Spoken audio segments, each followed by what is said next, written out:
Assalamualaikum warahmatullahi wabarakatuh. Perkenalkan, nama saya Puja Vanessa. Saya kelas 12 IPS 3. Di sini saya akan menjelaskan tentang lahirnya Orde Baru dan awal berdirinya Orde Baru. Orde Baru lahir untuk memperbaiki situasi negara yang mengalami permasalahan gejolak politik dan keamanan serta permasalahan ekonomi. Masa demokrasi terpimpin merupakan pekerjaan rumah yang harus diselesaikan oleh pemerintah baru. Dengan demikian, kelahiran Orde Baru juga dapat dikatakan sebagai imbas kritis politik yang terjadi pada masa sebelumnya. Lantas, bagaimana awal berdirinya Orde Baru? Berdirinya pemerintah Orde Baru dilatar belakangi oleh beberapa peristiwa, yaitu pasca peristiwa G30 SPKI. Situasi negara menjadi tidak kondusif. Keadaan ini dipicu oleh kekacauan konspirasi politik, kondisi perekonomian yang semakin memburuk, ditandai dengan inflasi mencapai 600%. Pada masa pemerintah demokrasi terpimpin belum menemukan solusi yang tepat untuk menyelesaikan permasalahan kondisi. Demikian semakin membebani rakyat dengan keadaan hidup yang serba sulit.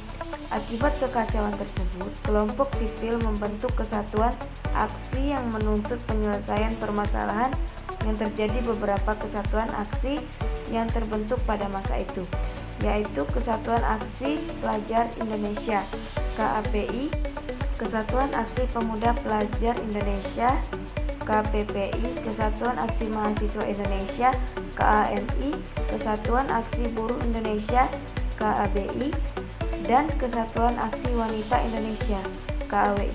Pada masa 26 Oktober 1965, berbagai kesatuan aksi yang telah terbentuk melebur menjadi satu wadah, yaitu Front Pancasila. Peleburan ini menjadi kekuatan yang lebih masif dalam menyuarakan pembubaran PKI. Situasi yang terus memanas akibat Front Pancasila melopori aksi Tri Tuntunan Rakyat Tritura. Aksi yang dilakukan oleh Front Pancasila tersebut pada awalnya merupakan gagasan dari KAMI dan KAPPI. Adapun Tritura sebagai berikut: A. Bubarkan PKI beserta ormas-ormasnya. B. Perombakan dan pembersihan unsur-unsur PKI dan Kabinet Dwi Kora. C. Turunkan harga kebutuhan pokok dan perbaikan ekonomi.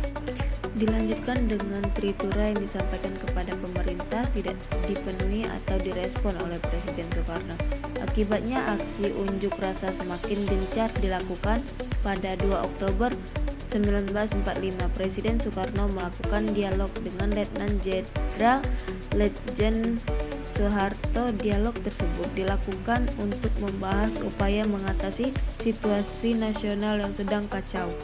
Dialog tersebut diwarnai perbedaan pendapat antara Presiden Soekarno dan Lejen Soeharto terkait upaya penyelesaian masalah nasional. Pada 11 Maret 1966, ketiga perwira tinggi Angkatan Darat, yaitu Maijen Basuki Rahmat, Brigjen M. Yusuf, dan Brigjen Amir Mahmud, meyakinkan Presiden Soekarno bahwa ABRI khususnya Angkatan Darat siap mengatasi segala sesuatu yang terjadi dalam perkembangannya.